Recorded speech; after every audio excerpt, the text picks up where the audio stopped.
এই সংসারে কোনো মানুষই পারফেক্ট নয়, কিন্তু সে সব কিছুই পারফেক্ট চায়। আমরা সবাই অভাবগ্রস্ত এবং ত্রুটিপূর্ণ হওয়া সত্ত্বেও কিন্তু পারফেক্ট নয়, এই রকম কিছু আমরা চাই না। যা কিছুই খুঁজছো পারফেক্ট খুঁজছো। যদি এটা শখ না হয় এবং এটাই জীবনের লক্ষ্য হয়ে যায়, তাহলে আজ না হলে কাল তোমায় প্রভুর কাছে আসতেই হবে, কারণ সেই শুধু পারফেক্ট। তাই ভগবান এখানে সবাই ত্রুটিপূর্ণ, অভাবগ্রস্ত, অপূর্ণ, কেউ পারফেক্ট নয়। তাই গুণমন্দির বা গুণনিধি শুধু ভগবান। তাই প্রভুর কাছে যেতেই হবে, এবং আর বিলম্ব করাও ঠিক নয়। এই মানুষ শরীর শ্রেষ্ঠ শরীর, বারবার বলছি। এই মানুষ শরীরকে হাতছাড়া করে ফেললে তোমার ধন সম্পদ, পদ প্রতিষ্ঠা, মান সম্মানের কি মূল্য?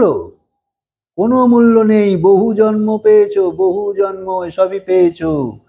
তাই তখনও যেরকম ভাবে ব্যর্থ জীবন চলে গেছে, 84 লক্ষতে এসে গেছো, আবার তুমি সেই চক্করে পড়ে যাবে। তাই এটাই বোধহয় আত্মার খোঁজ করার শ্রেষ্ঠ সময়। সব মানুষেরই পারফেক্ট ম্যাচিং এরকম হলে ভালো চাই, সেরকমই চাই। তুমি যেখানকারই হও, যে জাতিরই হও, তোমার তো এই রকমই চাই। কারণ এই যে চাওয়া আছে তা মন বুদ্ধির নয়, এ হলো আত্মার চাওয়া, যে আমি পারফেক্ট চাই। আর আত্মার পারফেক্ট ম্যাচ শুধু পরমাত্মা। সেইখানে যতক্ষণ না জুড়বে, ততক্ষণ সেই সুখ পাবে না যা তুমি খুঁজছো, অর্থাৎ পারফেক্ট সুখ।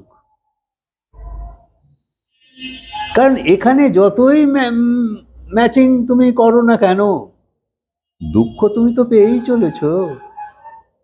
তাই সংসারকে দুঃখালয় বা অশাশ্বত বলা হয়েছে।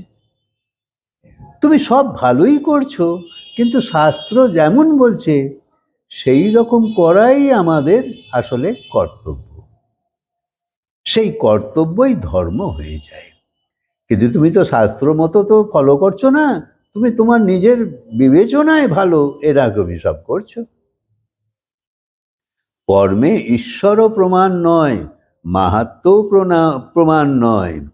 সেই মাহাত্ম্য যে শাস্ত্র অনুযায়ী হয় তাকে মানো। মনমানি কোনো উপদেশ কখনো ধর্ম সৃষ্টি করে না। শাস্ত্রে যা বিধান করা হয়েছে তাকে জানো। জীবনে যদি কেউ আপন না হয়, তো বেঁচে থাকার অর্থ কি? যতক্ষণ বাইরের কাউকে তুমি নিজের মানতে থাকবে, ততক্ষণ দুঃখ থেকে রেহাই পাবে না। হরে কৃষ্ণ।